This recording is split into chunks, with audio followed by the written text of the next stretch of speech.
अरे हाँ तो का हाल बा भाई लोग। खेसारी विरोधी के बजा दिले बाजा हमारे नाम वीआईपी राजा। अरे हम लोग भोजपुरी के ट्रेंडिंग स्टार। अरे हाँ अपन ट्रेंडिंग स्टार खेसारी लाल यादव के एक और ब्लास्ट मस्त भोजपुरी सॉन्ग रिलीज के जा रहल बा जौन गाने के टाइटल बा लाल ओढ़नी भइल। अरे हाँ ये गाना कब तक ला था कौन चैनल पर तो कौ तरीके रिलीज कर लेता गाना कैसन हो के बा पूरा फुल जानकारी मिली तो लोग के ये वाला वीडियो में। और खेसारी लाल यादव के एक और ही तगड़ा और बवाल खबर देवे वाला बा तो के ये वाला वीडियो में। तो तोले ये वाला वीडियो को शुरू से लेकर लास्ट तक देख लेंगे। बाकी तो देख हमारे चैनल के सब्सक्राइब नहीं करेंगे के लिए तो अभी सब्सक्राइब करके हमसे जुड़ चलेंगे। तो भाई तो लोग सबसे पहले बता दी कि यहाँ खेसारी लाल यादव के राइटर अखिलेश काश्यप अपना इंस्टाग्राम पर है ना भाई इंस्टा पर एगो पोस्ट कैले बना तो चल नहीं।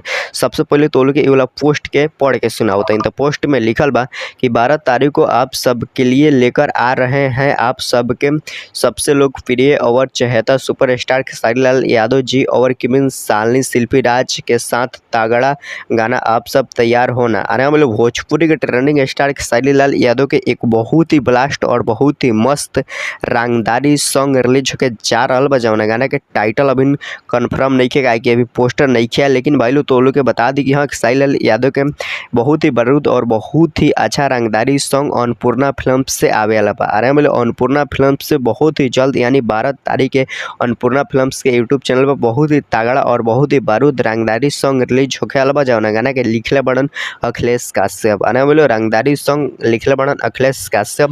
बाकी तो लोग के वाला गाना में म्यूजिक सुने के मिली आर्या शर्मा के। अरे बोलो म्यूजिक सुने के मिली तो लोग के आर्या शर्मा के। भाई गाना गैले बड़न भोजपुरी के trending star super star Khesari Lal Yadav और फीमेल सिंगर शिल्पी राज। अरे भोजपुरी के ट्रेंडिंग स्टार खेसारी लाल यादव और शिल्पी राज मिल के गाना के गैले बढ़ल। बाकी तो लोग के वीडियो में बहुत ही दिन और बहुत साल के बाद किमिन सालनी नजर आई है। अरे हम भोजपुरी के ट्रेंडिंग स्टार खेसारी लाल यादव के रंगदारी सॉन्ग में भोजपुरी के ट्रेंडिंग स्टार खेसारी लाल यादव और किमिन सालनी तोलू के देखे के मिलियन जॉन अन्नपूर्णा फिल्म्स के यूट्यूब चैनल पर गाना रिलीज होके बा 12 तारीख के।